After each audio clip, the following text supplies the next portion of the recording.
Hello, my name's Pam Thompson. In this video we'll be looking at how to access flat roofs for a short duration via a portable ladder. For most of us, standing on a roof to clean the windows or clear out the gutters is something we do without much thought. However, it's inherently an unsafe practice. We may even use stools or step ladders to gain additional height. But just because you stand on a roof at home doesn't necessarily mean you can do the same at work. At home, the circumstances are often very different. For example, you'll usually know if the roof can support your weight. You may have watched it being built.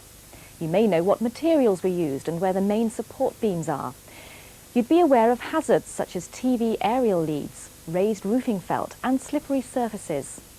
And of course you can pick a dry day to clean your windows when the roof won't be wet and therefore hazardous. If you need to climb on a flat roof to carry out your work for BT, the circumstances may be completely different. When arriving on site, you won't know how and when the roof was built. You won't know of any trip hazards. And it may be wet, windy or icy. There's also legislation to consider. At work, you're bound by health and safety legislation such as the 1974 Health and Safety at Work Act, and in particular, when it comes to roof work, by the 1996 Construction, Health, Safety and Welfare Regulations. The 1996 regulations set out a number of standards for working above ground, such as the provision of safety barriers and harnesses to prevent falls. Whilst these regulations apply to all construction work, for example the actual building of a roof, or work that may take some time to complete, such as erecting a microwave radio dish, not all of them apply in all circumstances. Some of these regulations are just not practical for short duration work on a customer's roof. You may only need to replace a drop wire or access a block terminal. In these circumstances, your course of action depends upon risk assessment. So if you've already completed the workbook associated with this video, you'll be familiar with two new ISIS documents that give guidance as to what rules and procedures are reasonably practical for short duration flat roof access. Later on, you'll be seeing the procedures for gaining access to a customer's roof for short duration work. Then after watching this video, you'll be given an opportunity to climb onto a flat roof using the correct equipment under the supervision of your manager. But before we look at the methods of roof access, you must first establish that it's really necessary. Let's have a look at a few examples. Nearly all this row of houses have the drop wire attached to the barge board above a flat roof. Wouldn't it have been more sensible to attach the drop wire to the other side? Too late now, but this apparatus may require maintenance in the future. Repair work can be carried out by accessing a flat roof, provided a risk assessment concludes it's safe to do so. If the risk assessment identifies problems, then a platform elevating should be used. If this isn't possible, your field manager should be consulted to determine a local solution. Consideration should also be given to rerouting the service to avoid problems in the future. Take this house for example. The pole is behind the house, making it impossible to reach the other side of the barge board. So instead, you could consider the possibility of feeding it via the pole further down the road.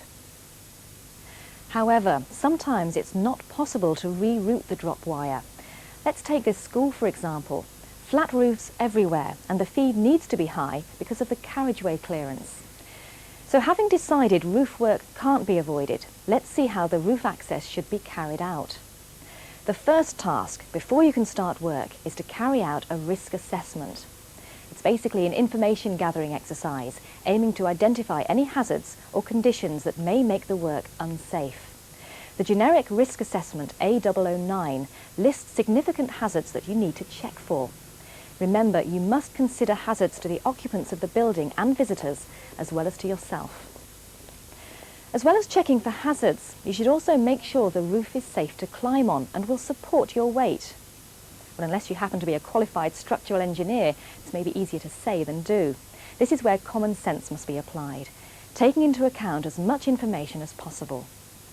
Good afternoon. John Faulkner from BT, and we've come about the overhead telephone wires that have some problems there. What we'd like is permission to access the roof. Before climbing onto a roof, you must obtain the owner or occupier's permission and ask about any known hazards which could affect the work to be carried out. Ask when the roof was built. Does it leak? Are the roof timbers visible from inside? And has anyone been on the roof recently? It has been leaking down at this end of the building, but we have just had it fixed. So there have been people working on the roof recently? Yes, over the summer holidays we had a team in to fix it. That's fine. If the roof looked like this, it would fail the risk assessment. The structure of this cricket pavilion is obviously very poor. The felt on the roof is cracked and lifting. A platform elevating would be required to access the apex of the roof, but this would cause maintenance problems in the future. Even though the building had an overhead service in the past, consideration should be given to an underground route now. If there's any doubt about the integrity of the roof, you should contact Safety Services for assistance, and you must inform your field manager. Finally, you need to consider the weather conditions. Strong winds, snow or ice may prohibit work at that time. Although we said the school would be one situation where flat roof access couldn't be avoided, we've chosen another roof to demonstrate the access procedure, one that's well away from small children and visitors. So, having completed your risk assessment, you must inspect all of your equipment before you start work. One item that you may not have used before is the Ladderfix Microlight Bt. This is the only ladder standoff approved by BT and is designed to be used on both flat and sloping roofs or simply resting against a wall. When used for roof access, its purpose is to allow the ladder to be extended above the roof line without having to rest on the edge of the roof. If there's a gutter, you should position the ladder so there's a minimum clearance of 75 millimeters between the edge of the gutter and the back of the ladder. This is to allow for compression of the Ladderfix wheels. These wheels are a unique feature of Ladderfix. They allow the ladder to be positioned easily, but once you climb, your weight flattens the wheel and prevents the ladder from slipping. There are 3 items that must be inspected before the Ladderfix is used. Examine all welds for evidence of cracking. Ensure the wheels rotate freely and are in good condition. Check that the locking springs are securely attached and are also in good condition. As with all ladder work, you must guard the base of the ladder and ensure the ground is suitable. A ladder leveller or packing pieces should be used if necessary. The first demonstration is for a low roof of less than 3 meters in height. From your workbook, you'll remember that 3 meters is the height limit for singleton working. Lay the ladder on the ground with the top section of the ladder extended by 1 rung. This makes it easier to manoeuvre the ladder with the microlight attached. Ensure the springs on the microlight are clipped onto the frame before fitting. Place the microlight over the end of the ladder and attach it 1.05 meters from the top. Here we're using a ladder 5A, so it goes on the 2nd and 3rd rungs. Be careful when securing the springs. 2 hands are necessary. On a ladder 5B, the microlight goes on the 3rd and 4th rungs. But beware, it's slightly more difficult because the rungs are wider apart. Also, the springs have to be stretched slightly further. Once the Ladderfix is attached, walk the ladder into an upright position. Extend the ladder to roof height. With the additional weight of the microlight, you'll find it easier if you only raise the top section of the ladder. When put up correctly, the Ladderfix should be resting on the roof to provide support, and also it should extend 1.05 meters above the roof edge. If working on a high roof, above 3 meters, you must have a second person to help. He should stand behind the ladder to brace it whilst the ladder is raised. The next step is to get the tools and equipment onto the roof. Remember that unless you're working on an industrial roof, which is purpose designed for walking on, you must use crawling boards, both to access the place of work and to work from.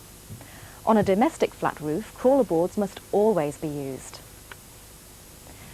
As with all ladder work, a sash line must be used to raise equipment, allowing you to climb the ladder with both hands free. A sash line number 2 should be tied onto the crawler board, and the free end should be tucked loosely under your belt. Climb the ladder and adopt an arm lock position at a comfortable height, as close to the roof level as possible.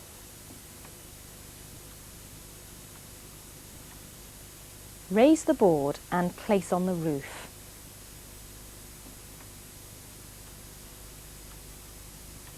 Untie the sash line and then position the board, making sure it lies flat on the surface and won't rock. You should find that 2 boards will be enough for most situations. You can step from one to the other as you move along. If working on a high roof with a colleague, he should steady the board as it's raised. If this will take it out of his reach before you have hold of it, a second sash line must be tied to the bottom of the board to steady it during the lift. From the same position on the ladder, tools and equipment should be raised using a sash line, with small items placed in a tool bass. The final stage is to get yourself onto the roof, and ISIS SFY CSP A504 gives step-by-step instructions as to how this should be done.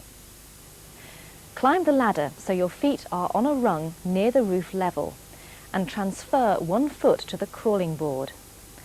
Whilst gripping the ladder stile, transfer your weight from the ladder to the crawler board. Complete the manoeuvre by transferring your other foot to the crawler board. Release your grip on the ladder stile and move away from the edge of the roof. Once you're away from the roof edge, you can then turn around and collect your tools. If your work point is not within reach of your first board, shuffle the boards along, stepping from one to the other as you go.